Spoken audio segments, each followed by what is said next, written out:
आओ बच्चों जल्दी से इस प्रतिलोम त्रिकोणमितीय फलन का रिवीजन करते हैं और इसमें सबसे पहले देखते हैं फलन का प्रतिलोम।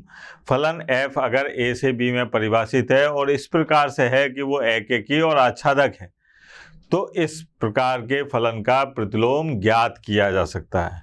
मतलब फलन का प्रतिलोम ज्ञात करने के लिए फलन का एकेकी और आच्छादक होना जरूरी है।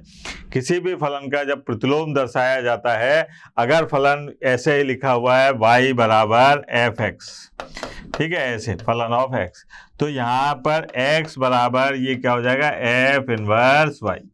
इस प्रकार से इन्वर्स लगा के दिखाया जाएगा फलन का प्रतिलोम। अब बात आती है कि फलन के प्रतिलोम के लिए फलन का एकेकी और आच्छादक होना जरूरी है। ये शर्त है प्रतिलोम ज्ञात करने की, किसी भी फलन का प्रतिलोम ज्ञात करने की। आगे बढ़ते हैं। जैसे मान लीजिए अपन पढ़ने जा रहे हैं प्रतिलोम त्रिकोणमितीय फलन, तो प्रतिलोम के बारे में जानकारी ले ली आपने। अब आते हैं अपन ट्रिग्नोमेट्री यानी कि त्रिकोणमिति के बारे में जानकारी लेने। तो ये त्रिकोणमिति के अंदर 6 त्रिकोणमितीय अनुपात होते हैं, ठीक है, sine x, cos x, tan x, cot x, sec x और कोसेक एक्स। इनके प्रांत होते हैं। प्रांत कैसे कि साहब इसका प्रांत है आर, आर मतलब वास्तविक संख्याओं का समुच्चय। यहाँ पर आप x का कोई भी वास्तविक संख्याओं का मान रखेंगे तो आपको क्या प्राप्त होगा, -1 से +1 के बीच का मान प्राप्त होगा। तो ये -1 और +1 के बीच के जो मान हो गए ये क्या हो गए, इस साइन एक्स का परिसर, यानी कि फलन साइन एक्स का प्रांत तो है r और साहब परिसर क्या है -1, 1 और वो भी कायम है बंद अंतराल में, ठीक है। अब यहाँ पर इसी प्रकार से cos x का प्रांत और परिसर दे रखा है, ऐसे ही tan x का प्रांत और परिसर दे रखा है। ये अपन जानते हैं कि साहब ट्रिग्नोमेट्री के अंदर जो 6 त्रिकोणमितीय अनुपात हैं उनके प्रांत ये हैं और परिसर ये हैं। अब वो था फलन का प्रतिलोम और ये है ट्रिग्नोमेट्रिकल फलन। अब अपन को क्या याद करना है, त्रिकोणमितीय फलन का प्रतिलोम। क्या याद करना है, त्रिकोणमितीय फलन का प्रतिलोम। अब त्रिकोणमितीय फलन का प्रतिलोम ज्ञात करने गए, अब अपन ने फलन का प्रतिलोम भी देख लिया, अपन ने त्रिकोणमितीय फलन भी देख लिए। अब अपन देखते हैं कि जो अपने पास में त्रिकोणमितीय फलन दे रखे हैं क्या उनका प्रतिलोम ज्ञात किया जा सकता है। तो उसके लिए अपन क्या काम करते हैं, सबसे आसान ये वाला फलन ले लेते हैं, y बराबर फंक्शन ऑफ x, और ये कौन सा वाला ले लिया बेटा, साइन x, ये आ गया। अब साइन x का अभी अपन ने देखा कि इसका प्रांत क्या था बेटा, इस फलन का प्रांत था वास्तविक संख्याओं का समुच्चय, ठीक है। उसके बाद में आए अपन परिसर पर। अब परिसर पर आए तो परिसर में अपन ने देखा कि भैया -1 से और 1 के बीच की संख्या है, और -1 और 1 कहाँ है, बंद अंतराल में, -1 और 1 भी शामिल है, ठीक है बेटा। अब यहाँ पर देखते हैं अपन कि मैंने ये ले लिया समुच्चय A, ये वास्तविक संख्याओं का समुच्चय है। इसमें मैंने संख्याएं ली, देखना 0 π/2, फिर पाई, फिर 3 π/2 और फिर 2 पाई, ये ले ली साहब। और यहाँ पर जो परिसर था उसमें समुच्चय B कह दिया उसको, और यहाँ लिखा -1 0 1, ठीक है। अब आपको याद है साइन 0 का मान 0, साइन π/2 का मान 1, साइन पाई का मान 0, साइन 3 π/2 का मान कितना आ जाएगा -1, और साइन 2 पाई का मान क्या आ गया 0। यहाँ पर 0 पाई और 2 पाई ये 3 मान है, तीनों वास्तविक हैं और तीनों किससे जुड़े हुए हैं, समुच्चय B के अवयव 0 से। इसका मतलब ये फलन जो है ये एकेकी नहीं है, ये क्या है, बहुएकेकी। अब बहुएकेकी है तो अपने को क्या काम करना है कि इसको एकेकी और आच्छादक सिद्ध करना है, तभी तो जाके ये प्रतिलोम में परिवर्तित होगा, नहीं तो कैसे होगा। अब उसके लिए अपने को क्या काम करना पड़ेगा कि जो इसका प्रांत है इसको सीमित करना पड़ेगा। जो अपन ने ये वास्तविक संख्याओं का समुच्चय लिख रखा है इसको क्या काम करना पड़ेगा, अपने को सीमित करना पड़ेगा। कैसे कि अगर मान लीजिए मैं इसको ऐसे लिखता हूँ कि यहाँ पर जो प्रांत है है ना, समुच्चय ए जो है ये है -π/2 से और π/2 के बीच में है। ठीक है, तो यहाँ पर समुच्चय बी जो है ये परिसर हो जाएगा और ये क्या आ जाएगा अपने पास में -1 से 1 के बीच में। ये ऐसे कर दें। अब ऐसी स्थिति में ये फलन क्या हो जाएगा, एक की भी होगा और आच्छादक भी होगा। जैसे यहाँ पर आपने लिया -π/2, यहाँ लिया 0 और यहाँ पर लिया आपने प्लस के π/2, यहाँ आ गया -1 0 1। अब -π/2 का मान -1, 0 का मान 0, π/2 का मान 1। ठीक है, ऐसी स्थिति में ये फलन एक भी है और आच्छादक भी है। अब ऐसा है तो ऐसी स्थिति में अपन इसका प्रतिलोम ज्ञात कर सकते हैं। अब त्रिकोणमितीय फलन का प्रतिलोम क्या हुआ साहब? त्रिकोणमितीय फलन का प्रतिलोम ये हुआ कि आप अच्छी तरह से जानते हो कि भैया साइन थीटा है। ठीक है, साइन थीटा यहाँ पर 1/2 लिखा तो मैंने तुरंत बता दिया कि थीटा का मान जो है वो 30 डिग्री है। लेकिन अगर मैंने साइन थीटा बराबर यहाँ लिख दिया 2/3 तो थीटा का मान ऐसे लिखूंगा साइन इनवर्स और 2/3। ये पूरा के पूरा क्या है, थीटा। थीटा यानी कि कोण। तो यहाँ पर जो इनवर्स हैं, कौन कौन से inverse, sine inverse x, cos inverse x, बाकी के जितने भी त्रिकोणमितीय फलनों से बनने वाले हैं वो कौन कौन है, sine inverse, cos inverse, tan inverse x, sec inverse x, cosec inverse x, 6 के 6। ये क्या कहलाएंगे, प्रतिलोम त्रिकोणमितीय फलन। क्या कहलाएंगे बेटा, प्रतिलोम त्रिकोणमितीय फलन। और ये वास्तव में कौन है, कोण। और कोण के मान कैसे आते हैं, 30 डिग्री, 60 डिग्री, 50 डिग्री। तो यहाँ पर sine inverse x, cos inverse x, इनके जो मान आएंगे वो कैसे आएंगे, 30 डिग्री, 40 डिग्री, 45 डिग्री, ऐसे मान आएंगे। ठीक है बेटा, अब बात करते हैं अपन प्रतिलोम त्रिकोणमितीय फलन के ग्राफ के बारे में। यहाँ पर सबसे पहला त्रिकोणमितीय फलन लेते हैं साइन इनवर्स एक्स। इसका प्रांत क्या है, -1 से 1 के बीच में। इसका मुख्य मान का अंतराल क्या है, -π/2 से +π/2 के बीच में। ये संभव अंतराल है अन्य। अब बात करते हैं अपन कि इसका ग्राफ निकालने की 2 विधि होंगी सब। पहली विधि अक्षों को बदलने पर, दूसरी विधि दर्पण चित्र रूप में। अब सबसे पहले अक्षों को बदलने पर आते हैं। ये क्या है साहब, ये आसान भी होती है और सिंपल है। देखिए आप यहाँ पर क्या काम करा कि अगर अपन साइन एक्स के ग्राफ की बात करें तो साइन एक्स का ग्राफ ऐसे आता है। ये अपने पास में साइन एक्स का ग्राफ हो गया। ठीक है बेटा, ये अपने पास एक्स अक्ष है और ये वाई अक्ष। अब पहली बात कर रहे हैं अपन अक्षों को बदलने पर। ये प्रक्रिया कैसे काम करती है, देखो आप। सबसे पहला काम ये करते हैं कि अगर ये अपने पास में एक्स अक्ष है, ये अपने पास में वाई अक्ष है, तो ये -x है और ये -y। ठीक है, अब क्या करा कि इसको आप ऐसे टर्न करो 90 डिग्री पर, मतलब ये इसको ऐसे घुमाओ तो यहाँ पर क्या होगा अपने पास में कि भैया यहाँ आ जाएगा -y, यहाँ आ जाएगा x और यहाँ पर आ जाएगा अपने पास में y और यहाँ आ जाएगा -x।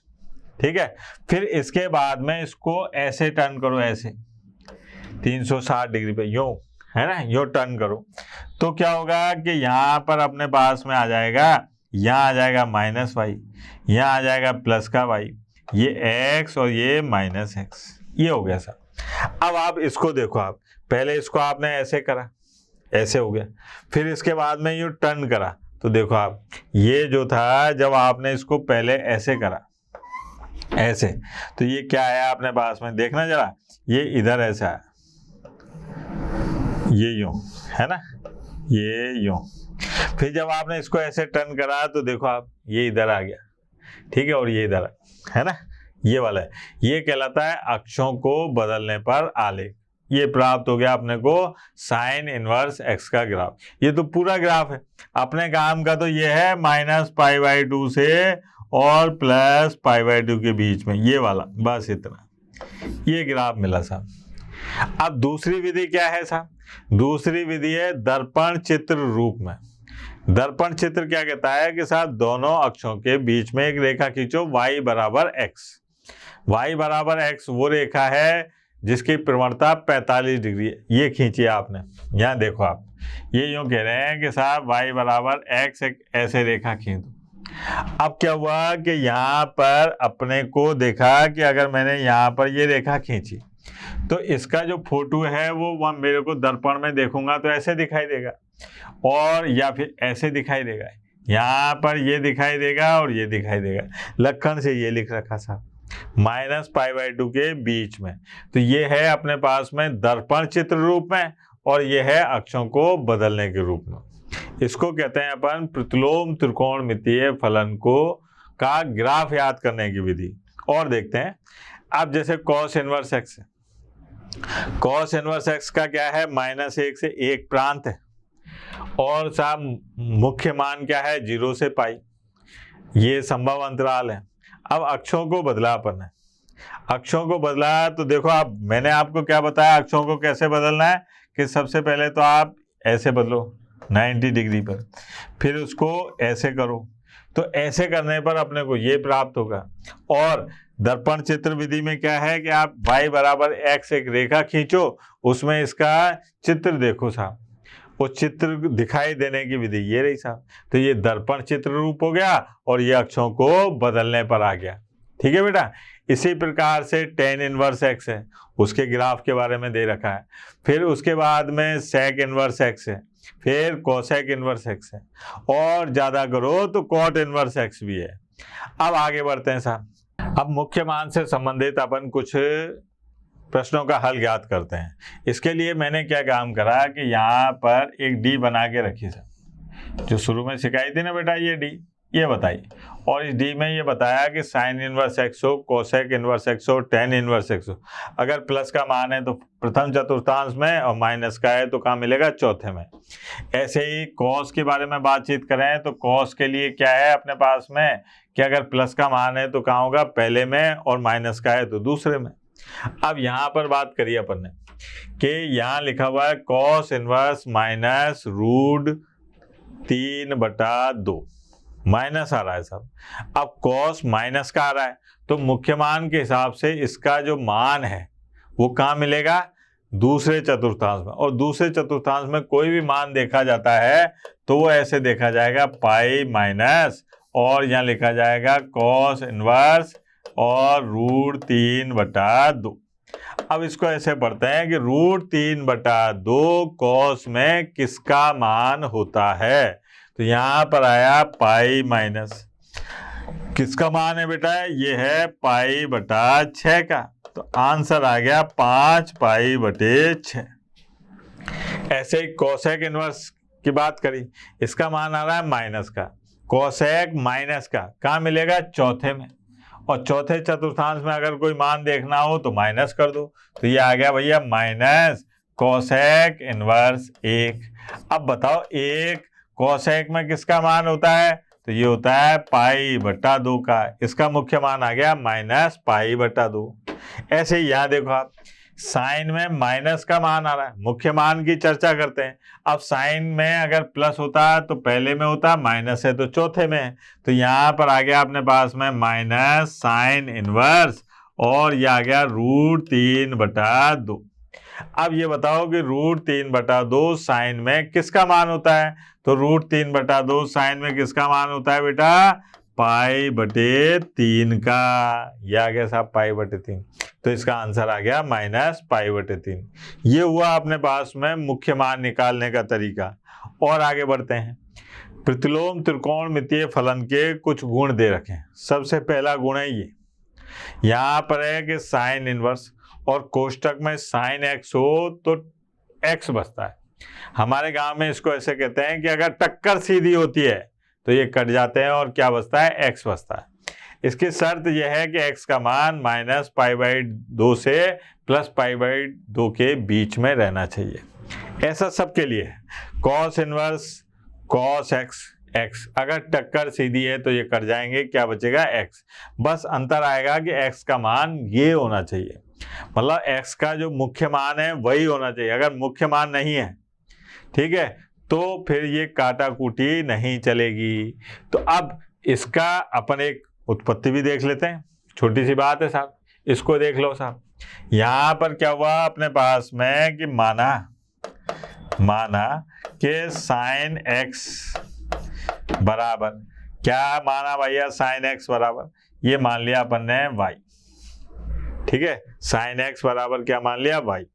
तो बेटा एक्स बराबर क्या आ जाएगा, एक्स बराबर आ जाएगा साइन इनवर्स वाई, सीधी सी बात। अब यहाँ पर एक्स बराबर, अरे साइन इनवर्स वाई का मान तो अपन ने माना था, तो यहाँ पर लिख दो साहब, यह आ गया साइन एक्स, यही तो सिद्ध करना था। देखो आप कितना आसानी काम है। अब यहाँ पर साइन एक्स बराबर वाई माना था, तो वाई का मान जो है वो कहाँ से कहाँ तक आ रहा था बेटा, वो आ रहा था -1 से 1 के बीच में, और x का मान जो अपने को लेना था वो क्या लेना था, -π/2 से +π/2 के बीच में। इस प्रकार से अपन ये 6 के 6 सूत्र याद कर रख सकते हैं। बस इतना याद रखना कि अगर टक्कर सीधी होती है तो एक दूसरे को काट देते हैं और क्या बचता है, x बचता है। बस ये है कि x का मान मुख्य मान होना चाहिए। ठीक है बेटा, आगे बढ़ते हैं। अभी जो सूत्र पढ़े उससे संबंधित प्रश्नों को करते हैं। देखिए आप, सबसे पहले दे रखा है साइन इनवर्स साइन 3π/4 का मान ज्ञात कीजिए। अब यहाँ पर क्या हुआ कि सबसे पहले देखा मैंने कि दिया है, अब क्या दिया है भैया कि साइन इनवर्स और साइन 3π/5। अब बालक ने कहा कि मास्टर जी आपने बताया था टक्कर सीधी होती है तो काट दो और क्या बचेगा, 3π/5 आंसर आ जाएगा। लेकिन यहाँ पर इसका मान जो है वो अपने को याद रखना है कि x का मान -π/2 से और +π/2 के बीच में आना चाहिए, और 3π/5 का मान है 108। ये -90 और +90 के बीच में नहीं आ रहा, तो पहले अपन इसको -90 और +90 के बीच में लाएंगे। वो कैसे लाएंगे, देखो आप कि ये आ गया साइन इनवर्स। अब इसका मान तो आपको याद नहीं है, तो आपने क्या काम करा, इसको लिखा साइन और यहाँ करा π-2π और बटे 5, यह आ गया। अब साइन पाई माइनस थीटा क्या होता है बेटा, साइन थीटा। तो यह आ गया अपने पास में साइन इनवर्स साइन 2π/5। अब ये मान जो है ये इस अंतराल में आ गया। अब इस अंतराल में आ गया तो टक्कर सीधी हो गई और अपन ने बता दिया कि इसका आंसर जो है वो 2π/5 आ गया। ऐसे ही यहाँ पर देखो आप, यहाँ पर क्या है कि अपने को दिया है, क्या दिया है भैया कि कॉट इनवर्स और साहब कॉट 5π/4। अब 5π/4 का मान देखें तो 225, जबकि कॉट इनवर्स एक्स का अंदर जो मुख्य मान है वो कहाँ से कहाँ तक होना चाहिए, 0 से पाई के बीच में। ये तो ज्यादा आ रहा है 225, तो पहले अपन इसका क्या काम करते हैं, मान निकाल लेते हैं साहब। अब कॉट 225 का मान बच्चा बच्चा जानता है, कितना होता है बेटा, 1, तो ये 1 लिख दिया। अब 1 कॉट में किसका मान होता है, π/4 का, यह आ गया साहब। ठीक है बेटा, दूसरा रूप देखिए आप, प्रगुण 2 देखिए, इसमें क्या है, साइन साइन इनवर्स एक्स। अगर टक्कर सीधी हो रही है तो ये कट के क्या बचेगा, x। यहाँ पर x का मान क्या होना चाहिए, -1 से +1 के बीच में। ऐसे ही कॉस में -1 से 1 के बीच में x का मान होना चाहिए। इन सूत्रों को भी प्रूफ करके देख लेते हैं। उत्पत्ति पहला वाला ही देख लें, पहला वाला देखा साहब, यहाँ पर आया साहब के साइन और ये दे रखा है साइन साइन इनवर्स x, ये निकालना है आपने, ठीक है, साइन साइन इनवर्स x। तो सबसे पहले माना, क्या माना भैया कि साइन इनवर्स x बराबर थीटा। तो x बराबर क्या आ गया बेटा, साइन थीटा, और यहाँ पर x बराबर थीटा की जगह क्या रख दें, ये देखो आप, साइन इनवर्स x, ये आ गया। बस इतना याद रखना है कि यहाँ पर x का मान -1 से +1 के बीच में होना चाहिए। ठीक है, यहाँ लिख के बता सकते हैं, ये सीधी सी बात है। बस इतना याद रखना है कि टक्कर सीधी हो तो कट जाते हैं और क्या बचता है, x बचता है। बस ये याद रहे कि x यानी कि प्रांत और परिसर जो है वो इसके मुख्य अंतराल के अंदर ही हों। ठीक है बेटा, आगे बढ़ो आप। अब जैसे ये देखो आप, यहाँ पर साइन कॉस इनवर्स 3/5। अब कॉस इनवर्स 3/5 है, इसके लिए अपन क्या काम करते हैं कि भाई टक्कर सीधी करो आप पहले इसकी। तो 3/5 जो है x का मान, पहले तो आप इसको ऐसे लिखो, यहाँ पर माना कि साहब कॉस इनवर्स 3/5 ये बराबर मान लिया थीटा, तो कॉस थीटा बराबर आ गया 3/5। अब 3/5 तो ये आ गया आधार और ये आ गया कर्ण, ठीक है। और फोटो बना दी मैंने एक सुंदर सी, ये ऐसे करके यहाँ थीटा लिख दिया। अब आधार है 3 और कर्ण है 5, तो ये आ गया लंब 4। अब मैंने क्या काम करा कि यहाँ पर ये साइन है और इसको साइन इनवर्स इसको बदला, तो ये आ जाएगा 4/5। अच्छा, ये 4/5 जो है ये -1 और +1 के बीच में है। देखो आप 4/5, ठीक है, -1 +1 के बीच में है। तो ऐसी स्थिति में ये क्या हो गया, टक्कर सीधी हुई, कट गए और आंसर क्या बचा 4/5। ऐसे ही यहाँ पर देखो आप, यहाँ पर क्या दे रखा है अपने को कि कॉस और साहब tan इनवर्स 3/4। मैंने यहाँ पर एक फोटो बनाई साहब। अब यहाँ पर लंब है कितना 3 और आधार है 4, तो कर्ण हो जाएगा 5। अब क्या काम करा कि कॉस और कॉस इनवर्स, अब कॉस इनवर्स क्या होता है आधार बटे कर्ण, तो ये आ गया 4/5। अब ये 4/5 जो है ये -1 से +1 के बीच में है, तो ये कट रहा है और क्या बच रहा है 4/5। सीधा था आंसर, ठीक है बेटा। बस अपने को मुख्य मान के जो अंतराल हैं उसके बारे में पूरी जानकारी होनी चाहिए।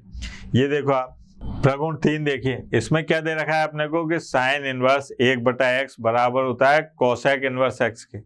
यहाँ पर x का मान 1 से बड़ा होना चाहिए या -1 से छोटा या उसके बराबर होना चाहिए। इसी प्रकार से कॉस इनवर्स 1/x बराबर होता है सेक इनवर्स x के, ठीक है। x का मान 1 से बड़ा होना चाहिए या बराबर होना चाहिए या -1 से छोटा होना चाहिए या उसके बराबर होना चाहिए। tan इनवर्स 1/x बराबर होता है कॉट इनवर्स x के या, ठीक है, -pi plus cot inverse x के। ये मान तब होगा जब x का मान 0 से बड़ा होगा और ये तब होगा जब x का मान 0 से छोटा होगा। याद रखने वाली बात है, कोई बड़ी बात नहीं है। आगे चलते हैं साहब। अब यहाँ पर आए अपन साइन इनवर्स -x बराबर माइनस साइन इनवर्स। ये सूत्र हैं बेटा सारे के सारे, अभी सारे करके देखते हैं अपन। सबसे पहले करते हैं पहले नंबर का, है ना।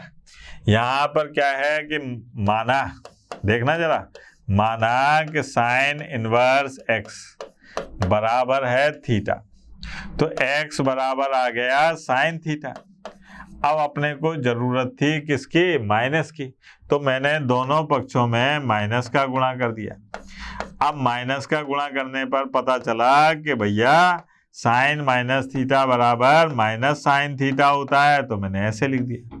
इसको इधर लाया तो ये आ गया साइन इनवर्स -x बराबर होता है माइनस थीटा के, तो साइन इनवर्स -x बराबर होगा माइनस साइन इनवर्स x। ये आ गया साहब, इति सिद्धम। ये पहला सूत्र हो गया साहब। दूसरे सूत्र की बात करी, कॉस वाला भी देख लेते हैं। कॉस वाले में क्या है कि साहब माना, ठीक है, माना कॉस इनवर्स x बराबर थीटा, तो x बराबर आ गया कॉस थीटा। दोनों पक्षों में माइनस का गुणा करा तो ये आ गया माइनस कॉस थीटा। अब साहब माइनस कॉस थीटा जो है ये बराबर होता है कॉस पाई माइनस थीटा के, ठीक है। कॉस को इधर लाए तो ये आ गया कॉस इनवर्स -x और यहाँ आ गया पाई माइनस थीटा, तो यहाँ पर कॉस इनवर्स -x बराबर होगा पाई माइनस कॉस इनवर्स x की। ये आ गया। अगर आप ये वाली फोटो याद रखें, ठीक है, कि पहला डी ये और दूसरा डी ये। अब माइनस की बात कर रहे हैं तो अपने को याद है कि sine inverse x, cosec inverse x और टेन इनवर्स x के मान अगर x माइनस का है तो चौथे चतुर्थांश में आएगा, और चौथे में आएगा तो साइन का, टेन का और कोसेक का जो मान है वो क्या आएगा, minus cosec inverse x, minus ten inverse x और माइनस साइन इनवर्स एक्स। और कॉस, सेक और कॉट, इनका माइनस का मान कहाँ आता है, द्वितीय चतुर्थांश में। और द्वितीय चतुर्थांश में कोई कोण देखते हैं तो पाई माइनस करके देखते हैं। तो पाई माइनस करके देखोगे तो इनके सूत्र आएंगे pi minus cos inverse x. देखो आप, pi minus sec inverse x और pi minus cot inverse x. ठीक है बेटा। अब इसका एक उदाहरण देख लेते हैं। उदाहरण में क्या दे रखा है अपने को कि इसका मान ज्ञात कीजिए। तो यहाँ पर दिया है, देखना जरा ध्यान से, दिया है क्या, दिया है कि साहब साइन 3 पाई बटे 4 माइनस साइन इनवर्स, और ये है माइनस 1 बटा √2। अब अपने को याद है कि चूंकि साइन इनवर्स माइनस एक्स बराबर माइनस साइन इनवर्स एक्स होता है, तो यहाँ पर अपन ने ये सूत्र लगा दिया, तो ये आ गया साइन और 3 पाई बटे 4 और प्लस साइन इनवर्स 1 बटा √2। ये माइनस माइनस क्या हो गया, प्लस। अब 1 बटा √2 साइन में किसका मान होता है बेटा, ये होता है पाई बटे 4 का, और 3 पाई बटे 4 और पाई बटे 4 ये हो गए 4 पाई बटे 4, यानी कि साइन पाई, और साइन पाई का मान होता है 0। ठीक है।